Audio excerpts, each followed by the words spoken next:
नई दिल्ली स्टेशन भगदड़ मामले में बड़ा अपडेट आपको दे दें। दरअसल ट्रेन के नाम में गफलत पर यह अफरा तफरी फैली।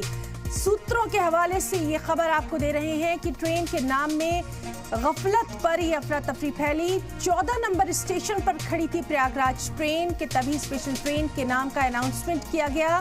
प्लेटफॉर्म नंबर 14 से 16 नंबर की तरफ लोग अफरा तफरी में भागे, जिसके बाद ये भगदड़ मची। तो बेहद अहम खबर जो सूत्रों के हवाले से ये खबर आ रही है कि नई दिल्ली रेलवे स्टेशन भगदड़ मामले में ये बड़ा अपडेट है कि ट्रेन के नाम में गफलत पर यह अफरा तफरी मची।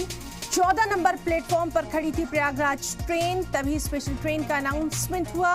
प्लेटफॉर्म नंबर 14 से 16 नंबर की तरफ लोग भागे, जिसके बाद अफरा तफरी मची और उसी के बाद ये तमाम तर घटनाक्रम देखने में आया।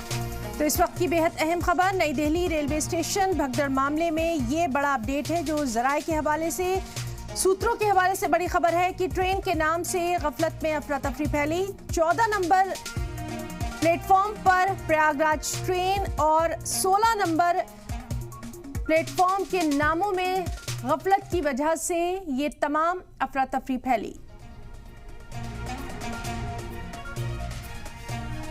तो नई दिल्ली रेलवे स्टेशन भगदड़ मामले में बड़ा अपडेट कि ट्रेनों के नामों पर गलतफहमी की वजह से और चूंकि भीड़ ज्यादा थी कुंभ मेले के लिए आने जाने वालों की, खासतौर पर वहां जाने वालों की नई दिल्ली रेलवे स्टेशन पर भीड़ देखी जा रही है और प्लेटफॉर्म नंबर को लेकर कहीं ना कहीं अफरा तफरी फैली और लोग जब प्लेटफॉर्म की तरफ भागे, 14 और 16 नंबर की तरफ भागे, तो सीढ़ियों पर सबसे ज्यादा मुतासिर लोग हुए और अफरा तफरी में ये भगदड़ मची।